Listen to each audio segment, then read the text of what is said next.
Tubig ng China Coast Guard ang unay sa May 4 ng Pilipinas hanggang mawasak nitong Sabado sa Ayungin Shore. Sandali lang! Sandali lang! Hindi muna namin lalabas yung video! Malunod muna kayo! Mga putang ina nyo!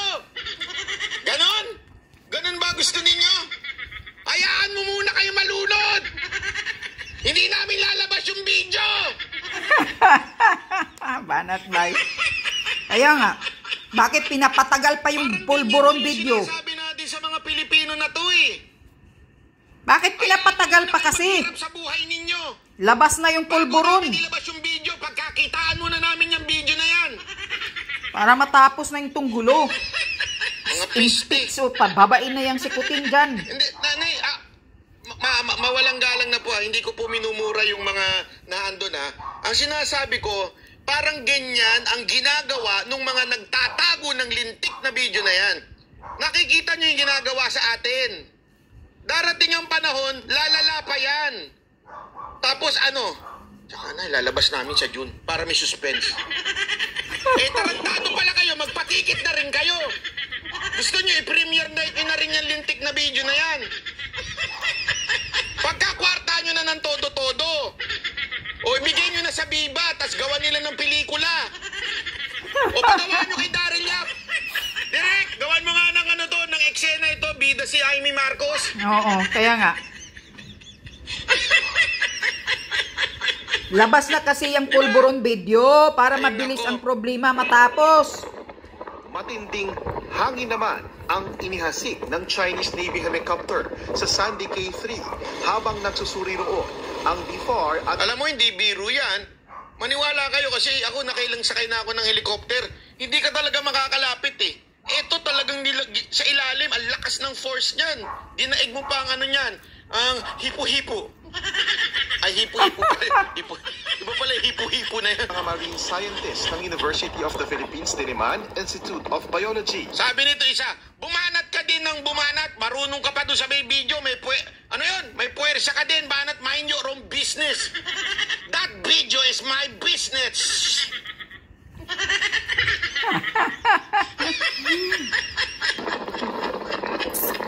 Sa pamamagitan yan ng delikado at sobrang babang paglipad nito sa taas mismo ng mga Pinoy sa loob ng 10 minuto na nagdulot sa kanila ng distress ayon sa BFAR. Sa isang punto, dumapapa ang isang tauhan ng BFAR at nagtakip ng muka para sa lagi ng hangin mula sa LSC. Dahil din sa hangin kung kaya nagsitalsik. Yan. Ipadala nyo si Kuting dyan at si Lisa, si Tambaluslos. Kasi sila ang simula ng gulo eh, si Tamba. O si Kuting. Nagtamo ng hiwa at galos ang ilan sa mga Pilipino. Hey! Hey! Hey! Bitbiti ni Kuting ang idka niya dyan, ang mga Amerikano. Next time kasi isama nyo si Secretary Gibotidoro dyan. Hindi, si Tamba, si Kuting. At saka yung idka. Sila ang makipaglaban dyan. At saka yung mga congressman na mga sipsip. Padala dyan. Mga tapang-tapangan na sa lugar. Sa kabilaan yan, nakompleto ng UP Marine Researchers at BFAR ang mga pagkolekta ng mga sample ng mga coral sa Sandy Cay. Sa inisyal nilang obserbasyon, may indikasyong galing sa ibang lugar ang mga patay na coral na maaaring itinambak doon para sa expansion. Hindi na rin maganda ang lagay ng mga bahura sa area at wala nang malalaking isda na indikasyon ng Ay sos, babalik rin din ang isda dyan. Basta may tubig, babalik din yung isda. Will have a significant effect on all the fisheries in the West Philippine Sea up to north or even in the Visayan Sea. So we need this kind of study, but for me, I think it will be a most positive story for the Philippines if in the next foreseeable years or immediately from here onwards, there will be a consistent monitoring, but there will be an actions to manage these resources. Our approach includes not just the Armed Forces of the Philippines, Yeah, best history under Kuting Jr. So take Dahil sa ginagawa niya, idka-idka. Kaya lalong galit ang China sa atin. Hindi tulad sa mga misyon sa Sandy Cay, puro tauhan ng military. Ang kasama sa mga resupply mission sa BRP Sierra Madre, kabilang ang tinira ng water cannon nitong Sabado.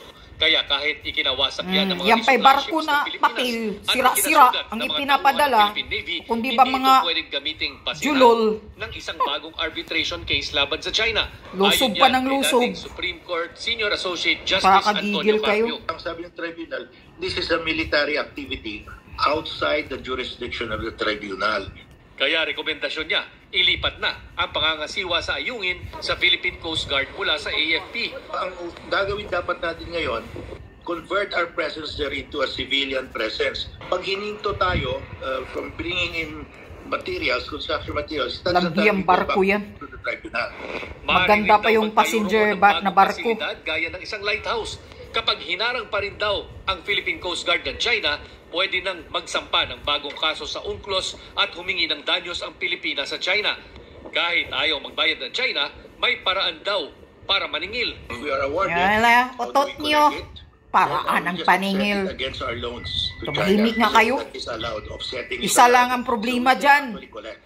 May mga pinag-aaralan Si Kuteng, ng dahil sa kaso IDCA. ang Solicitor General, Yun pero lang ang hindi problema maaaring dyan. detalye. Kaya galit yung China sa atin. Foreign Affairs Secretary Enrique Manalo, Pagigil. magiging consistent ang Pilipinas sa pagsunod sa mga international laws. We had messages Tot of nyo. support from over 20.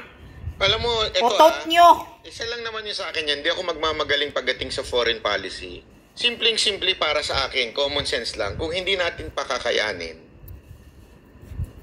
wag muna tayong lusob na lusob. Kasi kawawa Correct. po yung mga tauhan natin, yung AFP natin, na isinusubo natin. Kaya nga. Di ba ho? Paano kung sakasakaling meron namatay po sa kanila na hindi naman tayo ready? Hindi ko nga maintindihan eh. Sinasabi ganyan-ganyan. Pero tama Tapang-tapangan yung ka sinasabi sinuwa ng sa iba. lugar.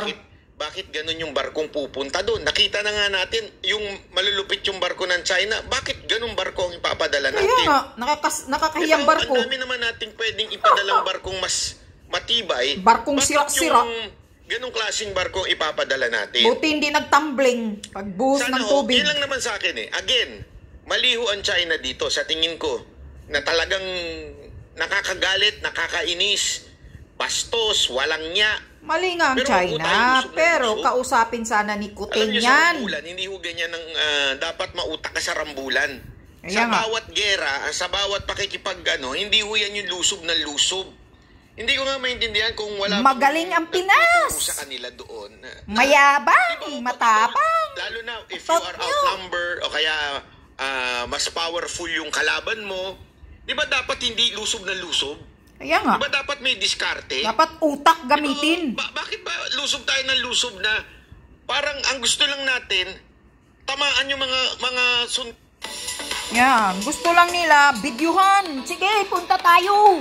May dala pang mainstream media para makapagbalita. Utot mo, Kuting, punta ka doon. Ikaw ang mag-ano, natin. sitol. Tapos i-video. Ano to? Kaya nga, video. Hindi, parang kasing gano'n na nangyayari. Oh, lusob tayo doon ha. Punta tayo. Pangit yung barkong gagamitin natin. Sama nyo media. Para pag binomba kayo, maganda yung sa optics. Maganda video doon, no? Kaya nga. Di ba? Kailangan maganda video, ha? Videoan nyo na maayos. Hindi ko magets, eh. Alam na nga natin bobombahin tayo ng ganon. Bakit ba tayo lulusob na ganon lang ang gamit natin? Di ba ho? Correct. Hindi ako magmamagaling sa mga foreign policy, ha? Pero simpleng-simple, di ba? Simpleng-simple. Alam mo na nga tatlo, grabe yung mga barko nila, lalaki. Tapos magpapadala tayo ng dikahoy na... Barko na pang papel, kahoy, sira pa. Tapos, nandun pa yung media. Bakit hindi natin gawin? Mas maganda rin yung padala natin, mas mabilis, mas... instead of nakikipaglabanan tayong sabayan, di ba? Ganyan sa rambulan eh, hindi dapat tayo makipaglaban ng sabayan. Alam nating outnumber tayo. Di ba? Mas makapangyarihan yung mga barko nila, mas malakas, mas matikas. Bakit tayo sasabay? Walang mga jutak. Hindi nag-iisip. Na alam nilang bombahin sila ng China. Para mas maganda yung itsura sa video.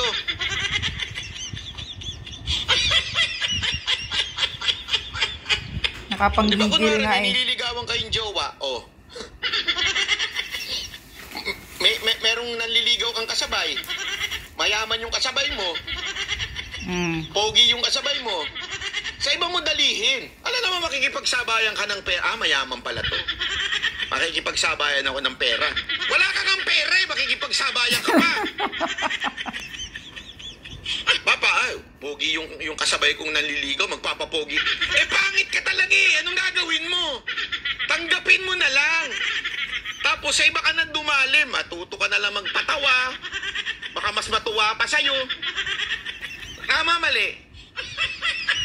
Kaya nga. Gamit ng maraming diskarte. Alam na nga natin, mas makapangyarihan yung kalaban eh.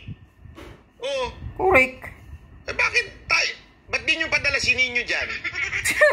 Para matuwa yung mga ano dyan, sabi nila, ay may alien, ganon.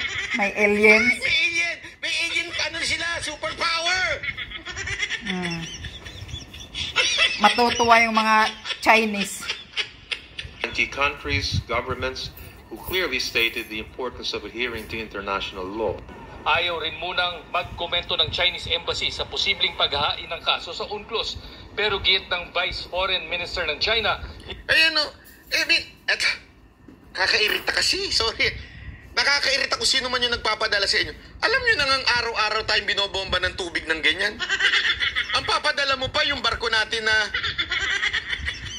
Hindi, tanungin ko kayo, mali ba ho ba ako? Yan na yata ang pinakasikat nilang barko. Ng ganyang kakalulupit na mga Sira-sira. barko. Tapos yung ipapadala mo parang barkong papel. Kaya nga. Bakit? Mga julol. Araw-araw yan ha, araw-araw. Bukas, papadala uli kami. Binomba ka na nga kahapon, papadala ka uli ng ganong klaseng barko. Araw-araw, ganyan na lang. Ang tanga-tanga naman natin. Araw-araw tanga. Baka pinagtatawanan na tayo ng mga inchik eh. Correct. Siguro sabi nito, tanga-tanga nito mga to. Araw-araw na namin silang binaano ng tubig. Ganun pa rin ang pinapadala. Ganun pa rin. Yung parang ang tipong, sige, maganda ito. Pag lumubog to, lagot kayo. Kaya nga, yan.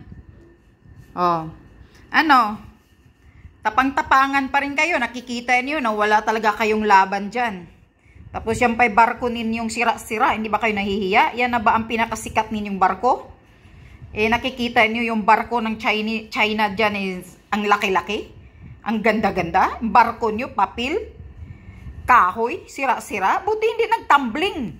Pagbumba ng tubig.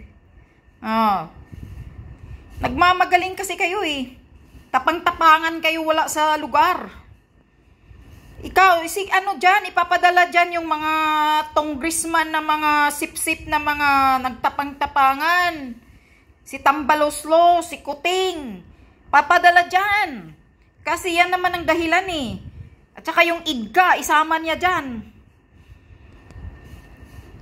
Dahilan yan, dahil sa IDGA mo Kuting. Yan ang nangyayari sa atin. Wala kayong laban, yan ang tandaan nyo. Kaya Browner, huwag kang magtapang-tapangan. Walang makipag-away ng patriotic dahil nakisawsaw tayo sa gulo na hindi natin gulo. Gulo ng Amerikano, dahil sa Amerikanong IDGA na yan, galit ang China sa atin, yun. Tapang-tapangan kayo, hindi nyo kaya. Pagbumba nga lang ng tubig, hindi nyo na kaya eh. Hindi nyo kayang labanan. Paano pa kaya pag missile na yang ibumba sa inyo? Maging pulburon kayo.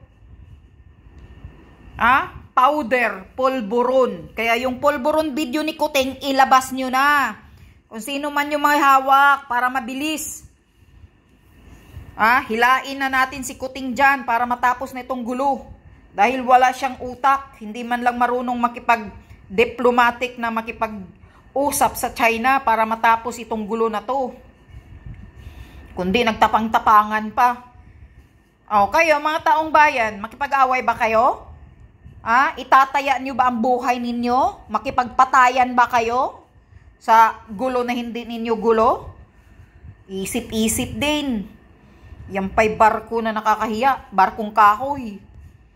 Naku, talagang nakapanggigil kayo eh.